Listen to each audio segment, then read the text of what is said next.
Yes, we did.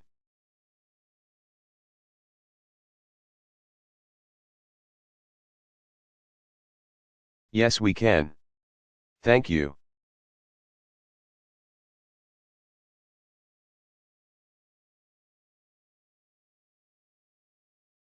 God bless you.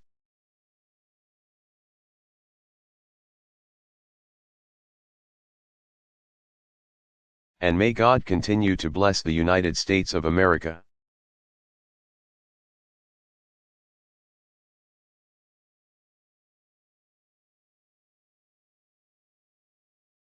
Barack Obama.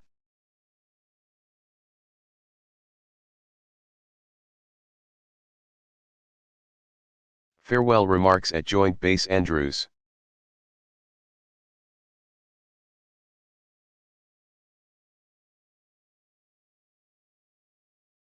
Delivered January 20, 2017, Prince George County, Maryland.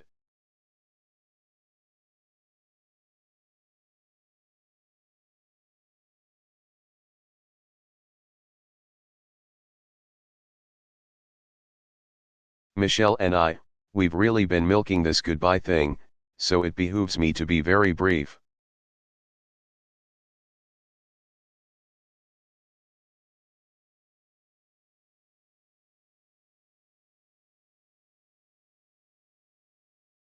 Audience members, no, no.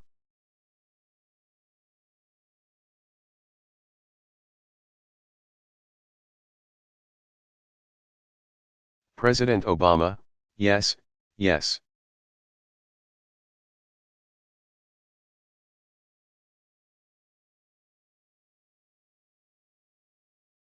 You know, I said before and I will say again, that when we started on this journey we did.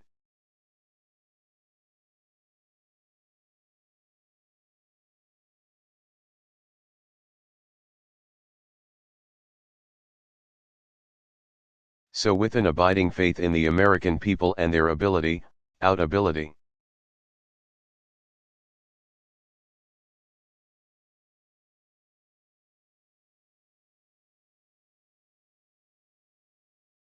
To join together to change the country in ways that would make life better for our kids and our grandkids.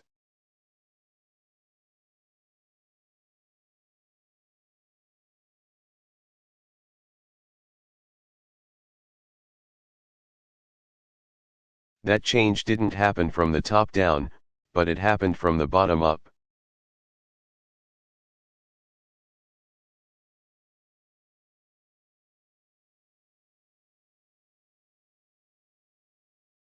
It was met sometimes with skepticism and doubt.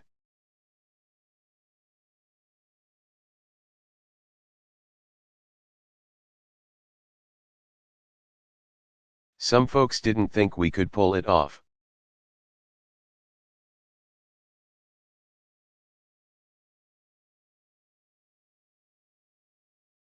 There were those who felt that the institutions of power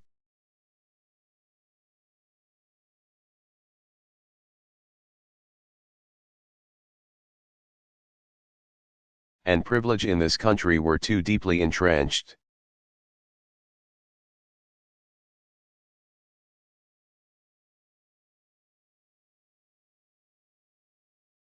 And yet, all of you came together, in small towns and big cities.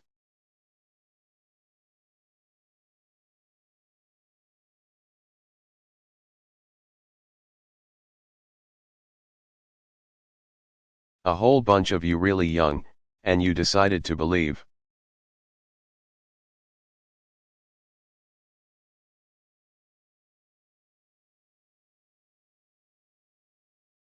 And you knocked on doors and you made phone calls.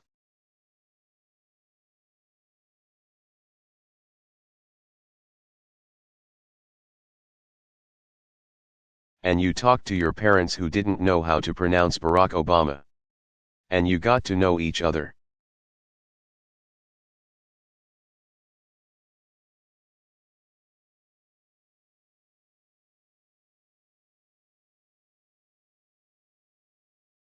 And you went into communities that maybe you'd never even thought about visiting.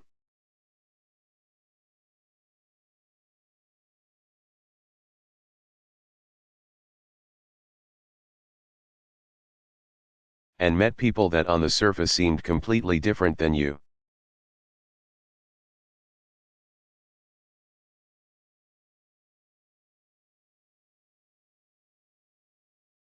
Who didn't look like you or talk like you or watch the same TV programs as you.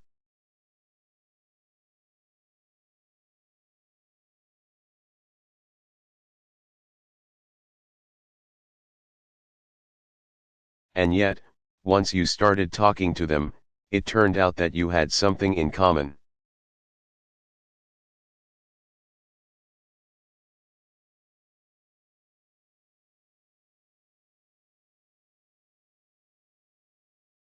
And it grew, and it built.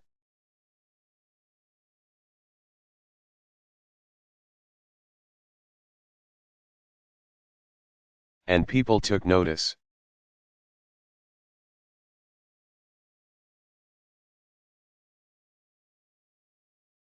And throughout, it was infused with a sense of hope.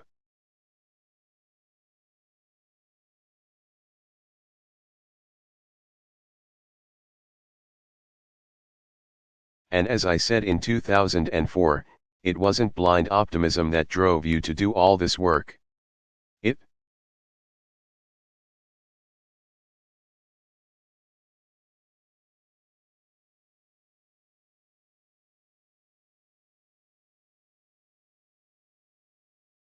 wasn't naivete. It wasn't willful ignorance to all the challenges that America faces.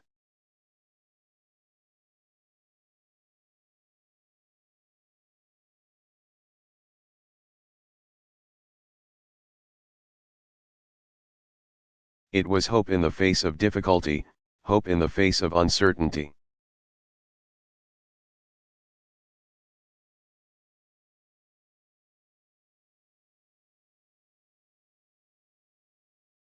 You proved the power of hope.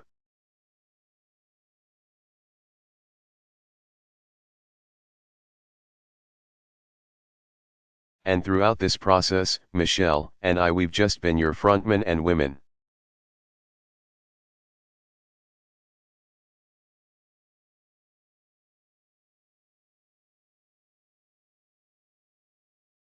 We have been the face, sometimes the voice, out front on the TV screen or in front.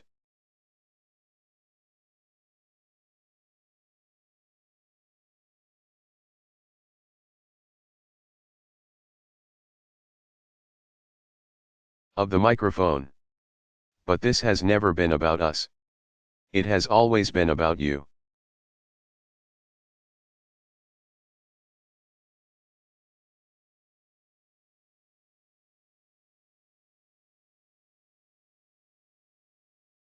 And all the amazing things that happened over these last 10 years are really just a testament to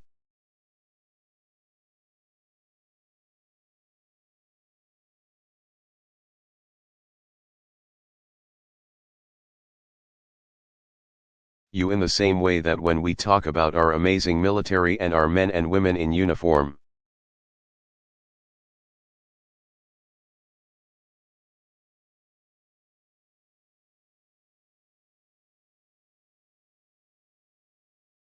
the military's not a thing. It's a group of committed.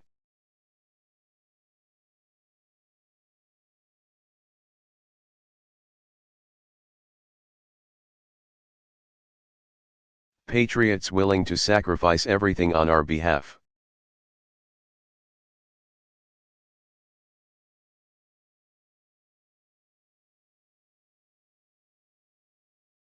It works only because of the people in it.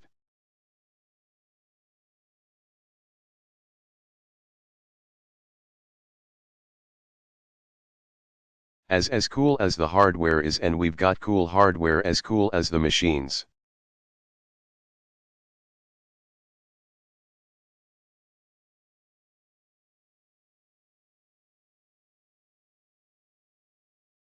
Weapons, and satellites are, ultimately it comes down to remarkable people.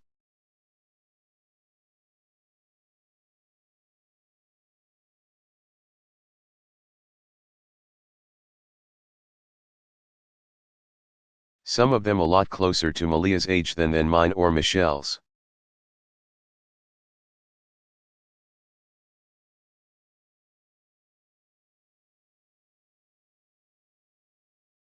Well, the same thing's true for our democracy.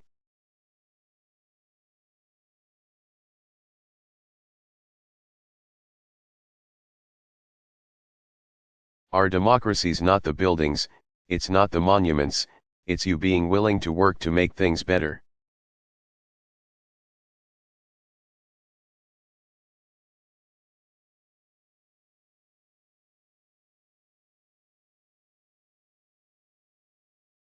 And being willing to listen to each other and argue with each other.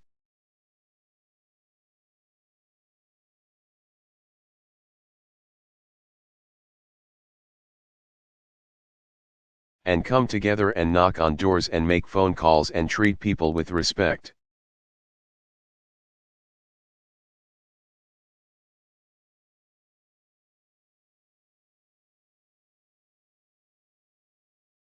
And that doesn't end.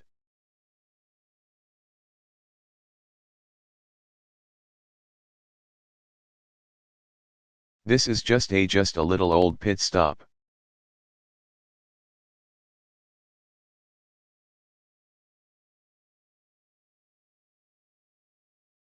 This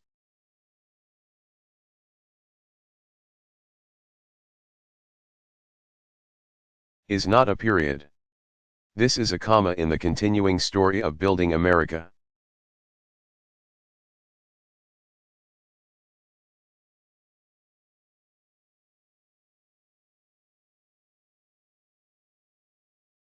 So to all of you that have put your heart and soul, not just into our campaigns but into making schools better.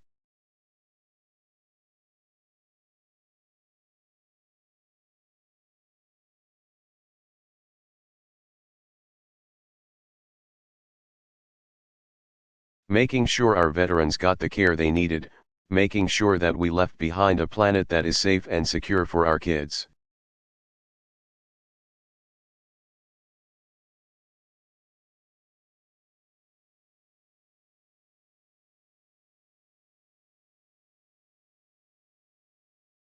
Making sure that hard-working people have a ladder of opportunity that supports families.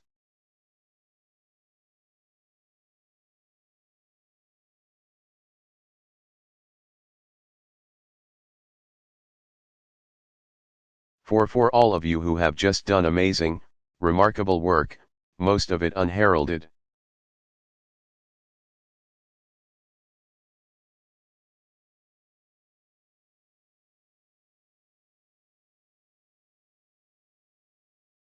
Most of it without fanfare, most of it without you getting any word of thanks, we could not be prouder of you.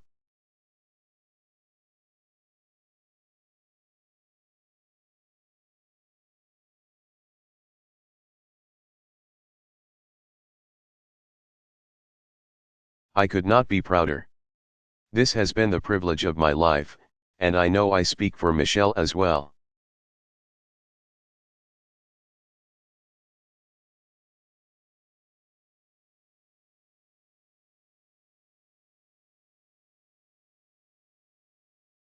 And you know, we look forward to continuing this journey with all of you.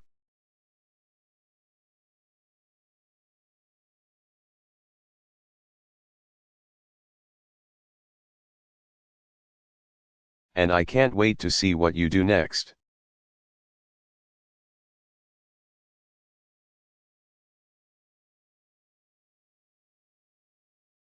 And I promise you, I'll be right here with you.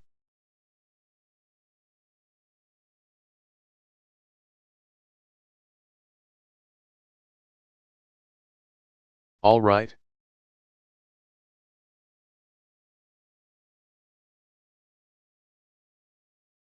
God bless you.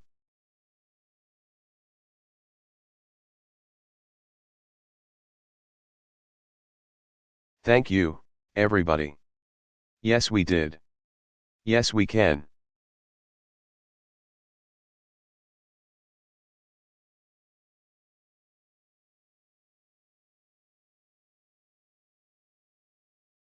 God bless America.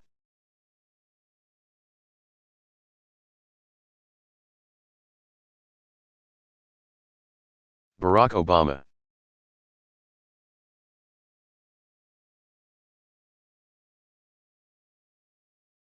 Father's Day Address.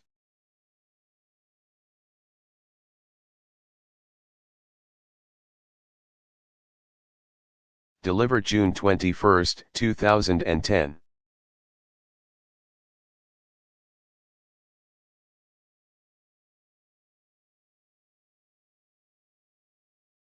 Hello.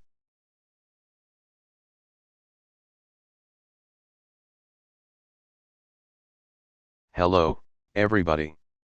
Thank you so much. Thank you. Thank you very much. Everybody.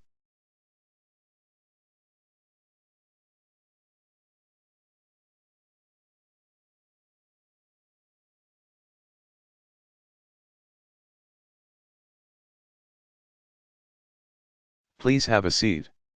Thank you very much. Thank you. Let me just begin by making a few acknowledgements.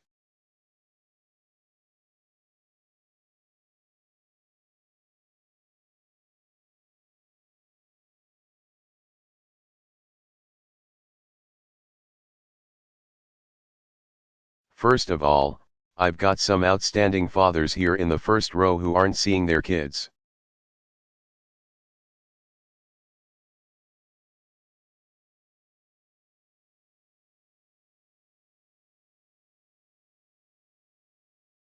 Enough because I'm working them all the time. 3 members of my cabinet.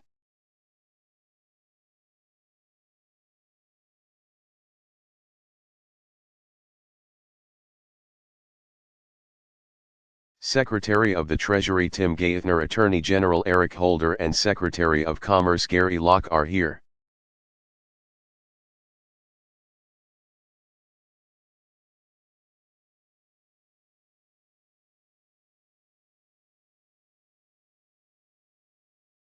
In addition, we've got one of my heroes and I'm sure one of yours.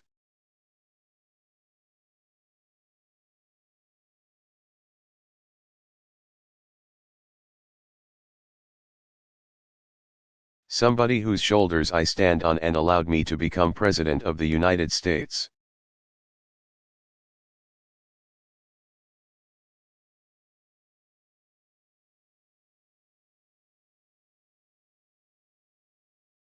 And that's Congressman from the great state of Georgia, John Lewis, is here.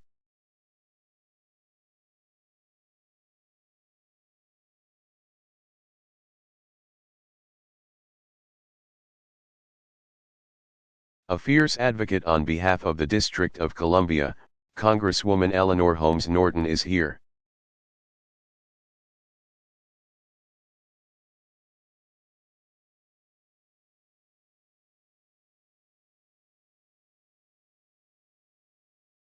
I want to acknowledge the Mayor of Washington, D.C.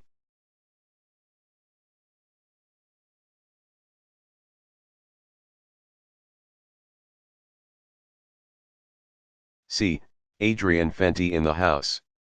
The Executive Director of ARC, Edmund Fleet, is here.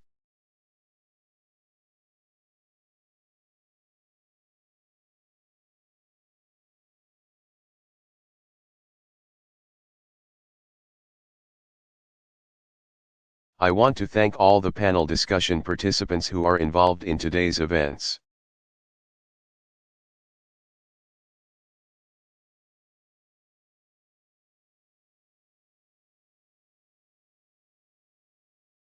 And I want to thank Nerney Mason, a Washington, D.C. icon. Nerney founded Mason's Barber Shop.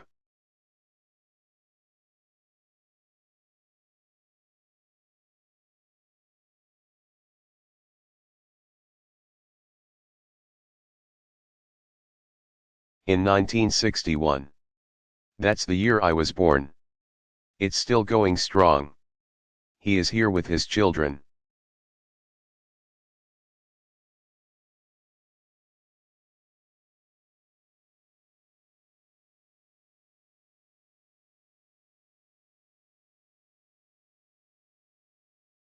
And his grandchildren. Where is he? There he is, right there. I could use a little trim.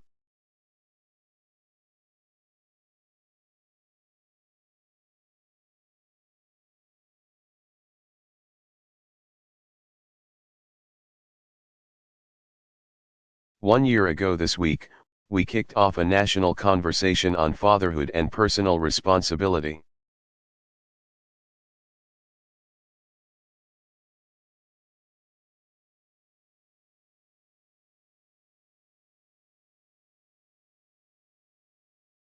And members of our administration fanned out all across.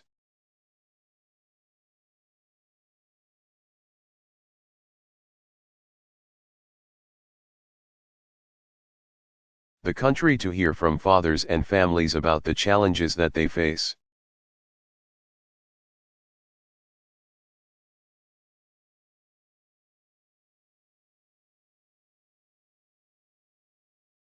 Secretary Arne Duncan, our Secretary of Education.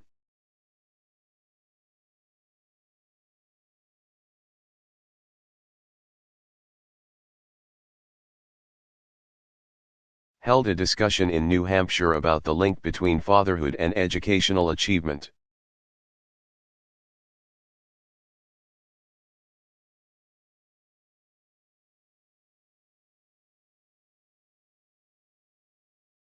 Gary Locke talked to fathers in California about balancing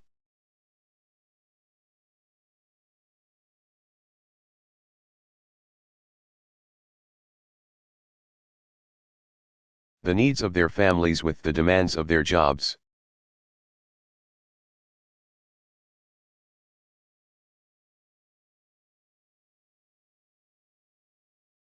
Secretary Shinseki, of Veterans Affairs, held a town hall for military and veteran dads in North Carolina.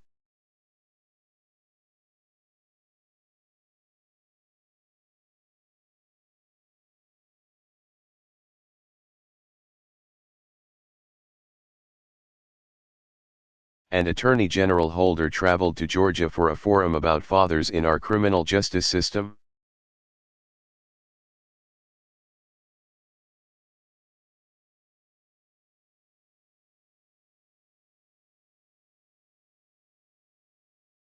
And in each of these places, each of these leaders posed a simple question.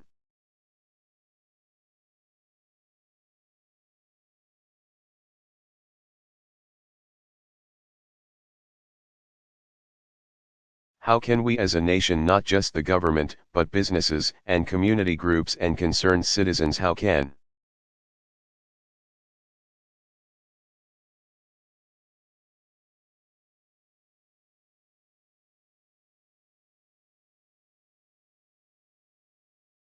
we all come together to help fathers meet their responsibilities to our families and communities?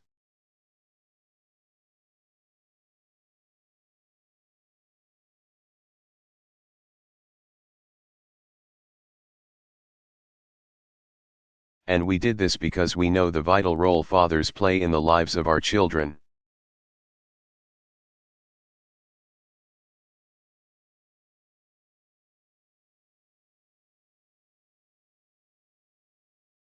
Fathers are our first teachers and coaches, or in my house, assistant teachers and assistant coaches to mom.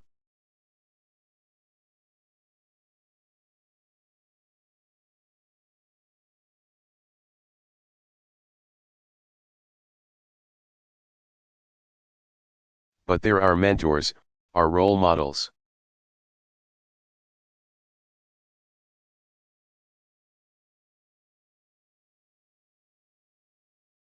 They show us by the example they set the kind of people they want us to become.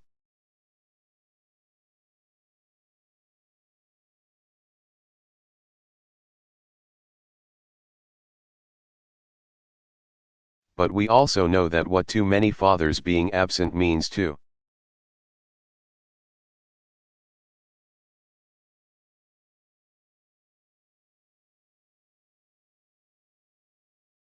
Many fathers missing from too many homes, missing from too many lives.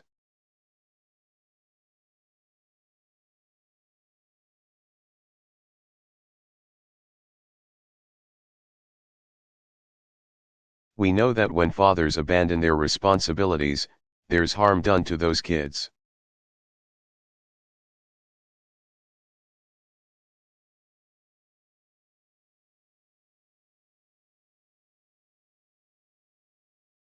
We know that children who grow up without a father are more likely to live in poverty.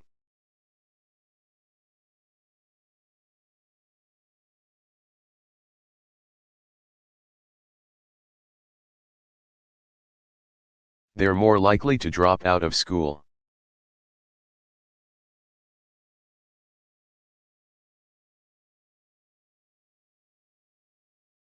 They're more likely to wind up in prison.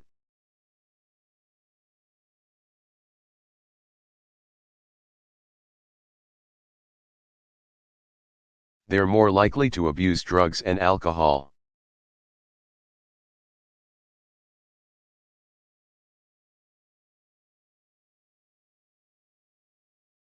They're more likely to run away from home.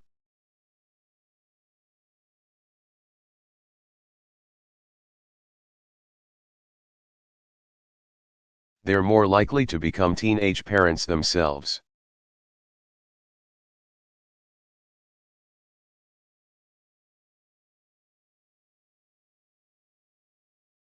And I say all this as someone who grew up without a father in my own life.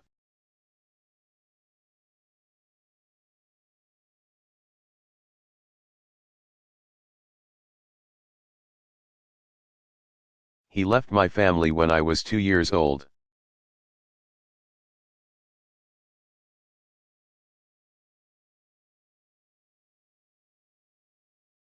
And while I was lucky to have a wonderful mother and loving grandparents who poured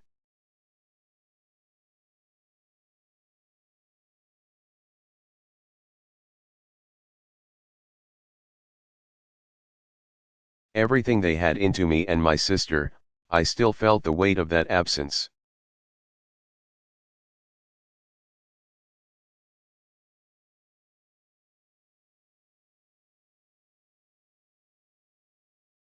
It's something that leaves a hole in a child's life that no government can fill.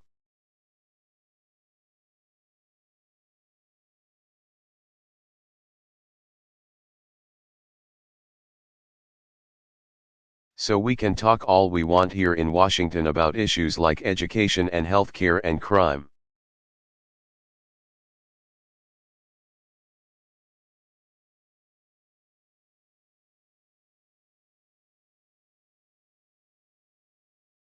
We can build good schools, we can put money into creating good jobs.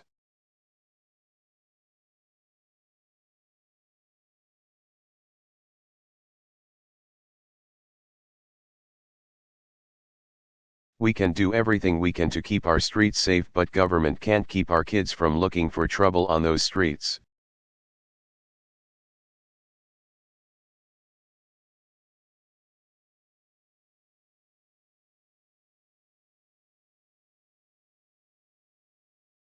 The fact is, it's easy to become a father, technically any guy can do that.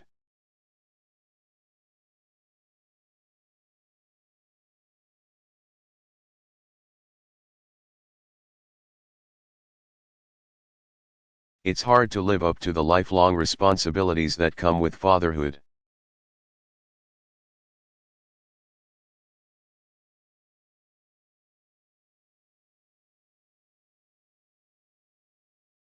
And it's a challenge even in good times, when our families are doing well.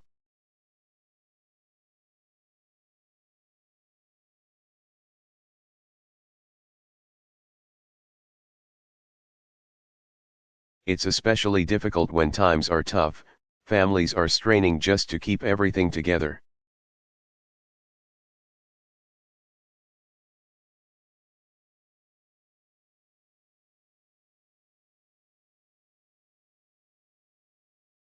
In a time of war, many of our military families are stretched thin.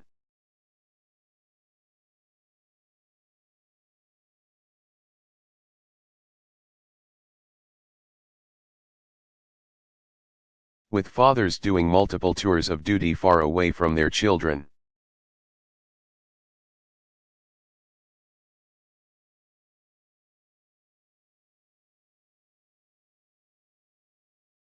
In difficult economic times, a lot of fathers are worried about whether they're going to be able to keep their job.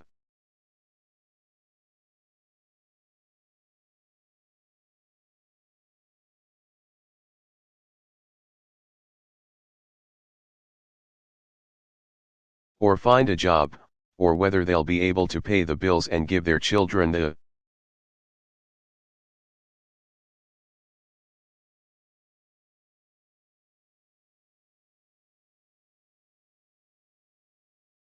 kinds of opportunities that if they didn't have them themselves, at least they wished for their children.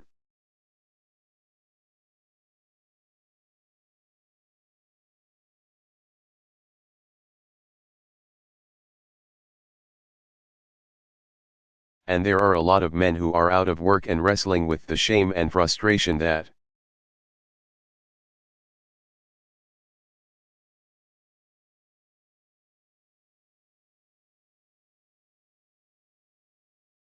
comes when you feel like you can't be the kind of provider you want to be for the people that you love.